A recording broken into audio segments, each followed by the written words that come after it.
Hey guys, this is Joe, and thanks for joining me on another episode of Graveside Stories. Today we're going to talk about a 17-year-old girl named Joan Shoppaul who was brutally murdered back in December of 1990. Let's get into it.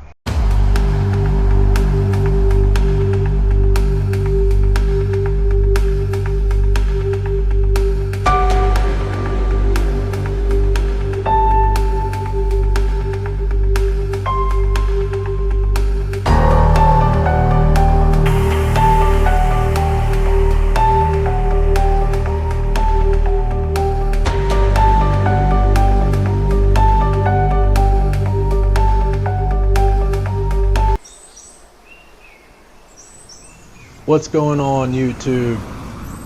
Today we're in Virginia Beach, Virginia, and we're going to go visit the home of Joan Shoppaul, who back in 1990 went to see a friend and never came home.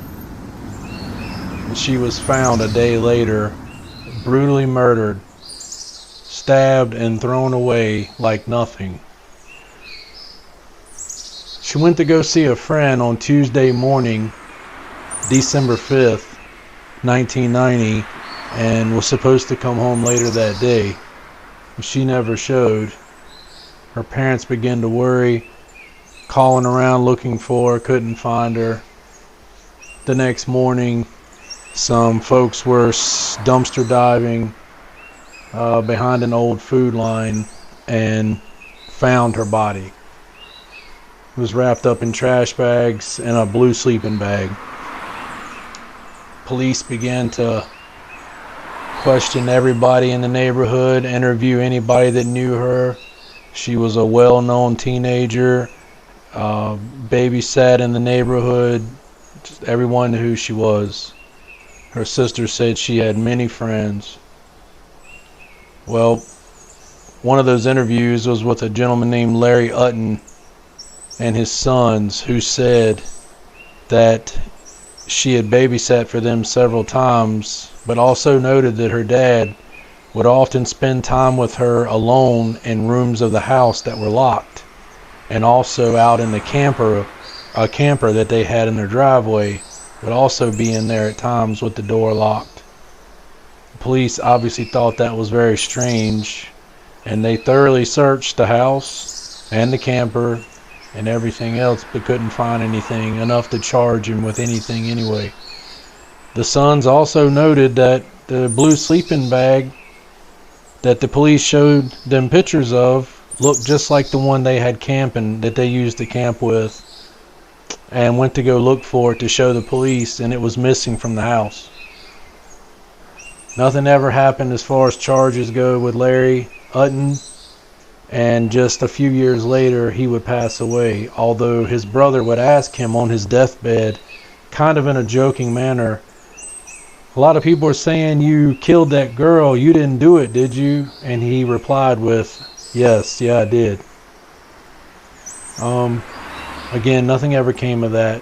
Well, 24 years later, there were some fingerprints that were found on the trash bags of her body that she was wrapped in, and they matched a database that wasn't available back in 1990, and it belonged to the fingerprints belonged to a guy named Robert Malik, who lived in Pennsylvania, but at that time lived right across the street from Joan.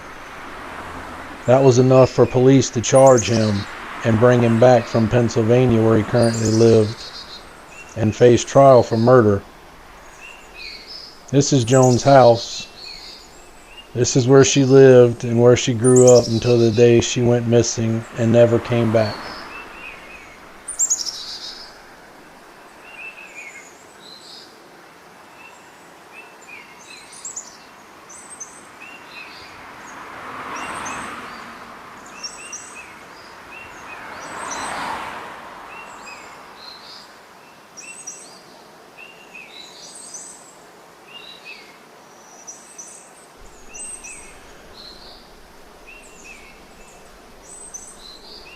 Police felt like they had enough to charge Robert Malik with second-degree murder. When they questioned him, he did admit that he had slept with her the day before her murder.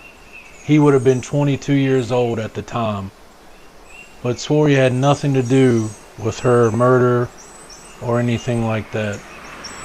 So for 2 years, Robert Malik stayed in jail in Virginia Beach and fought these charges, and a jury would make their decision.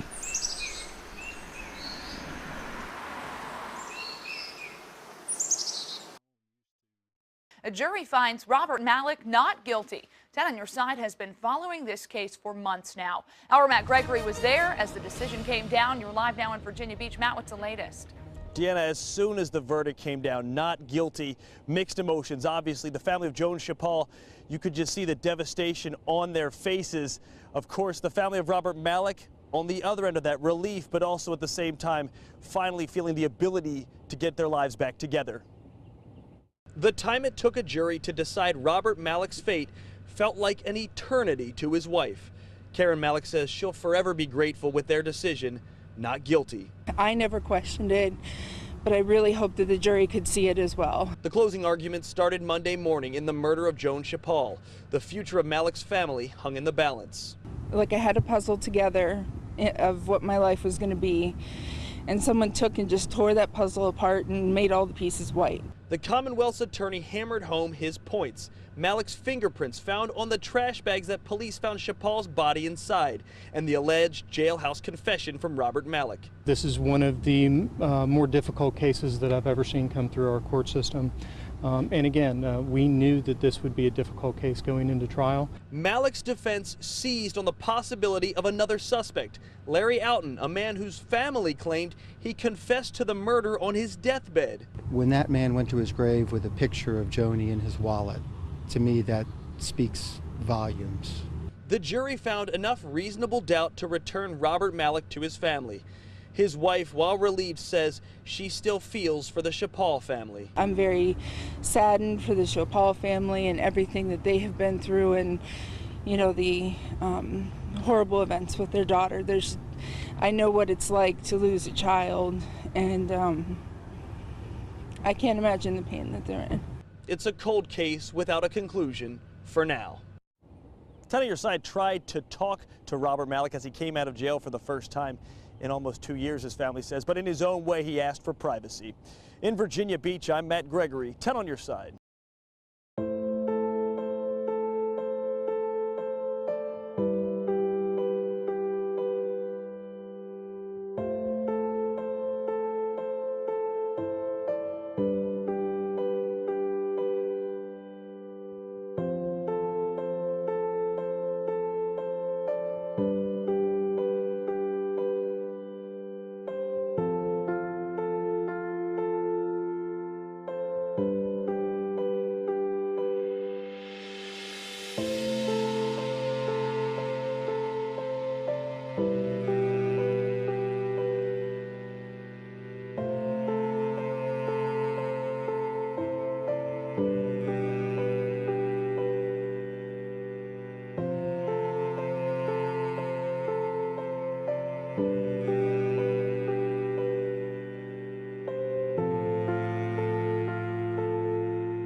Rest in peace, Joan.